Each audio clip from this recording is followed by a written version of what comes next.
Hello, and welcome to another episode of Unboxing with Paul. Today, I'm bringing the Revvl 5G, another one of T-Mobile's starter smartphones. I use the term starter very loosely, as this phone comes in at $399.99 from most retailers. Let's take a look at it.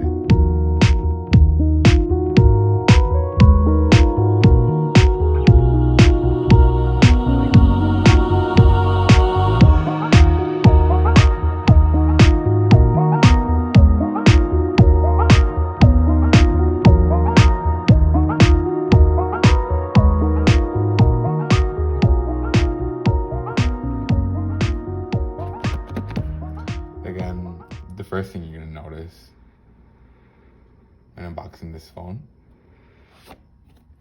is gonna be the very high quality box that comes with it. Just gonna put the phone aside for right now. In the box, you get a SIM card, as this is a Metro by T-Mobile phone, along with a stock guide to get yourself familiarized with the phone, and a SIM ejector tool.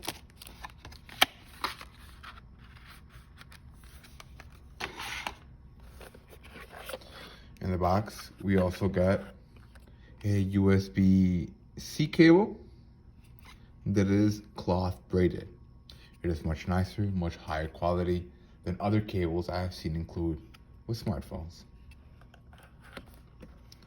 Right along with that cable, you also get a T-Mobile wall adapter that is rated for 3 amps or 15 watts, however you like to look at it.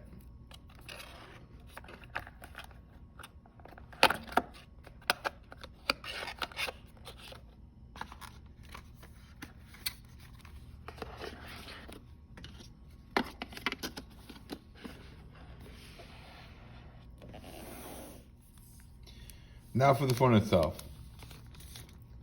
The first thing you're gonna notice while holding this is that it's a hefty boy. It's softly chunky. It comes in at around 215 grams. It's enough to make it feel solid, but not enough to make it feel heavy. On the front, we are rocking a 6.53 1080 by 2340 IPS display. And while we're on the front, we can admire the selfie camera that is rated for 16 megapixels. On the left side, we get a SIM and SD card tray. At the top, we get a headphone jack along with a pinhole microphone. And on the right side, we get the volume rockers along with our power button. Now this power button is magenta colored, as well as it is backlit when you plug it in. Now, what I mean by that is that whenever you happen to plug it in to charge, it'll light up. I believe that also doubles as a notification bell. So hang on, let me turn this off. Let me unplug it. And you see that it powers off. Let's plug it right back in. And it lights up. I love that. I'm a huge fan of that. I don't care what anybody says. I love power buttons that are backlit. I love that. Let's continue.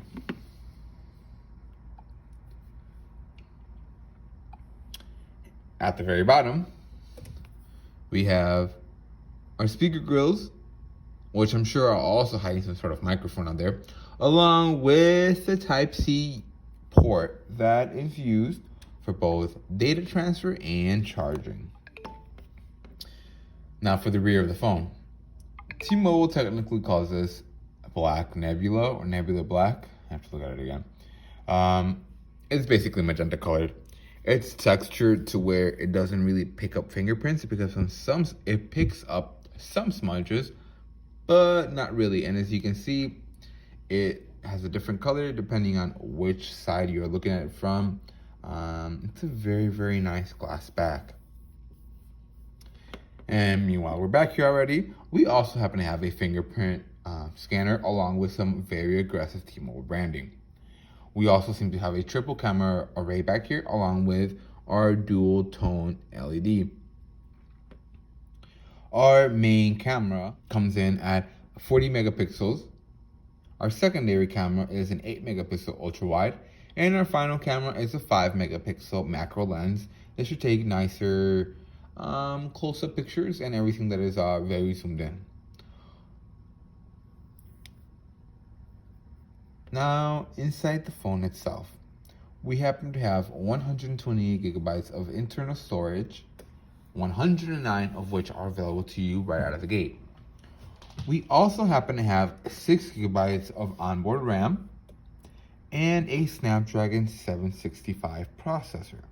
Now, the processor is a little bit different than other that I have seen in smartphones in this price range, as it happens to have not 4, rather 6 efficiency cores that are clocked in at 1.8 gigahertz. It happens to have 1 mid-range core clocked in at 2.2 gigahertz, and finally a performance core clocked in at 2.4 gigahertz. I'm guessing all of those efficiency cores are to keep power consumption to a minimum with simple day-to-day tasks, and those beefier cores are left for the 5G and 4K processing that are much more power intensive. All of that is paired to Android 10.0 out of the box and the nice and chunky 4500 milliamp hour battery to help you last basically all day long. As this is a 5G enabled phone, you best believe it has the latest version of communications such as dual band Wi-Fi AC, Bluetooth 5.0, and NFC. Unfortunately, I am sad to communicate that our Type-C port is still a 2.0 and not a 3.0, so speeds will be limited with transfer. However, since we have 5G, I highly doubt you're going to be doing wire transfers, and more than likely you're probably just going to be doing emails and transferring your files from one account to another at those blazing 5G speeds.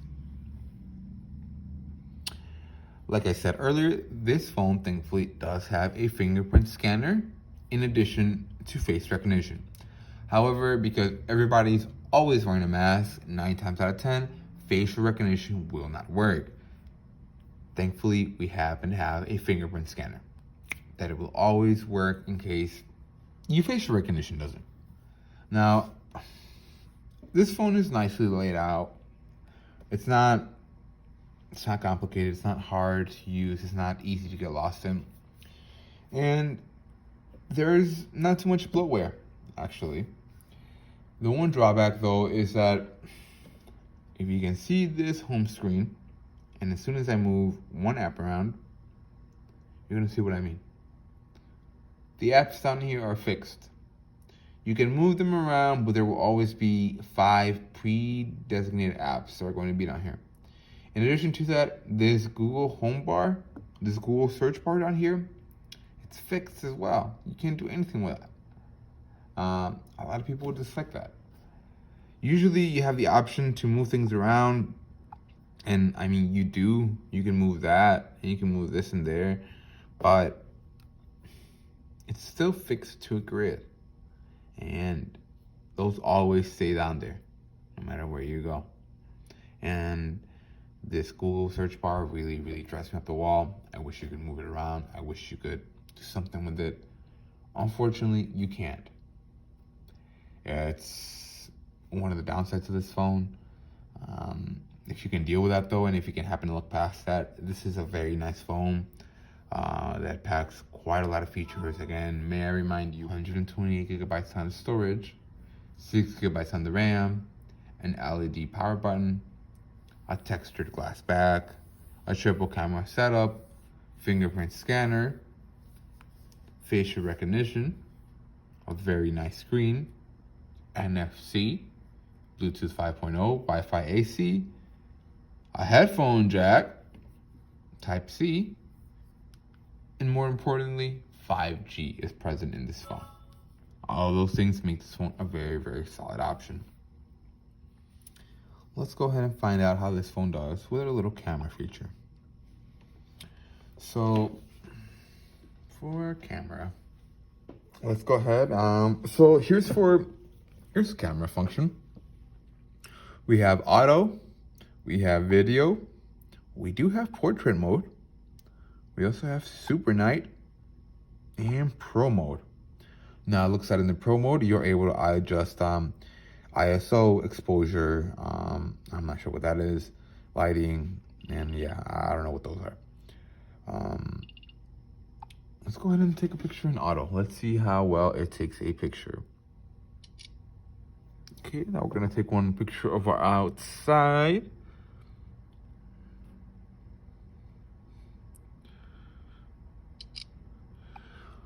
Let's go ahead and take a portrait. Let's go ahead and take a look at our camera pictures that we have taken with our phone. Now, where is it? There's no gallery. Okay. Looks like we're going to use Google Photos for that. Okay. So, this is our video.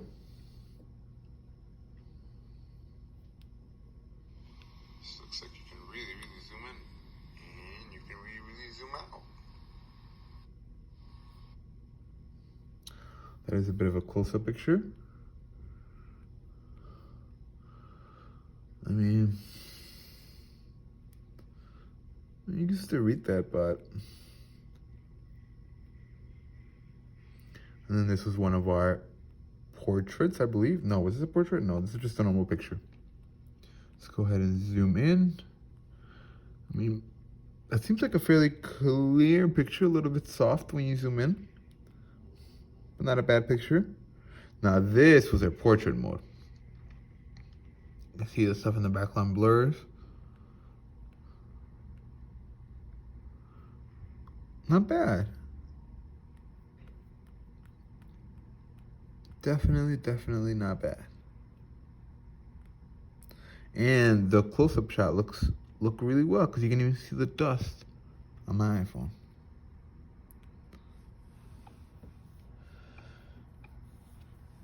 Not amazing, but yeah, definitely can get the job done, and it's better than most. I just want to show you guys the fingerprint scanner. Let's go ahead and set that up. And I want to show you guys just how quick it was, because it seems to pick up fairly quickly. Okay, so now it's locked. Go ahead and touch it. That's quick. Lock, unlock. That's quick. Lock, touch, unlock. Lock, touch, unlock. Lock, touch, unlock. That's so quick. Lock, unlock, lock, unlock, lock, unlock. That's really quick. That's pretty good. I'm impressed. And I believe this does have, where's it at? Facial recognition. Okay, it's going to put in a very secure pin. And it's very quick. That's it. Face unlock. Okay. Lock, unlock, face. That's it. I'm not even touching it anymore. Look. Look, watch. Unlock, face. Quick. Lock, face. Lock, unlock, face. Quick. That's impressive. Well, that's very impressive. I would like to try this one out further and see how it performs in day-to-day tasks. I can give you guys a better bench score. But it feels nice. It's a nice phone. I'm impressed. I'm a fan of this phone. And of course, I couldn't go by without running a Geekbench 5 benchmark score. And again, we have, like I said, 6 scores clocked in at 1.8 gigahertz, one at 2.21, and the third one at 2.4. Let's run it. And I will see you guys as soon as this is over. And now we are back. We have taken our Geekbench scores, and we can see that we have taken a 618 score on the single core and a 1951 on the multi-core. And here is the processor information. In case you want to pause and look at that.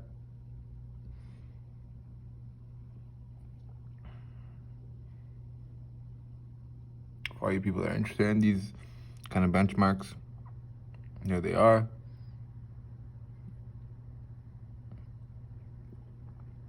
the multi-core performance, it's not terrible. It's pretty good, actually. Let's go see how it compares with other phones. So it doesn't fall terribly behind, flagship phones such as the Galaxy S20 Ultra coming in at 800, and now it's coming in at 618. That's not the end of the world. I have definitely seen worse. Coming down to the OnePlus 7 Pro, 726. The Xiaomi Mi 90, the Xiaomi Mi 9T Pro at 654, fairly similar to us. Galaxy A71, actually we're doing better than that, 618.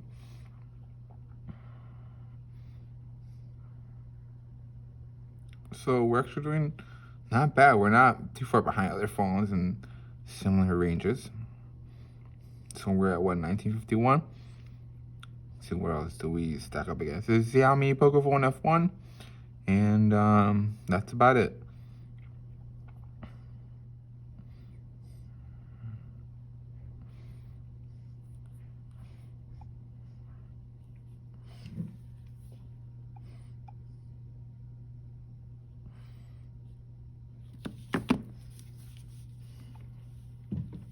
If there's other things you'd like to see covered in my channel or about this particular phone or any particular phone, go ahead and let me know in the comments. As always, thanks for watching.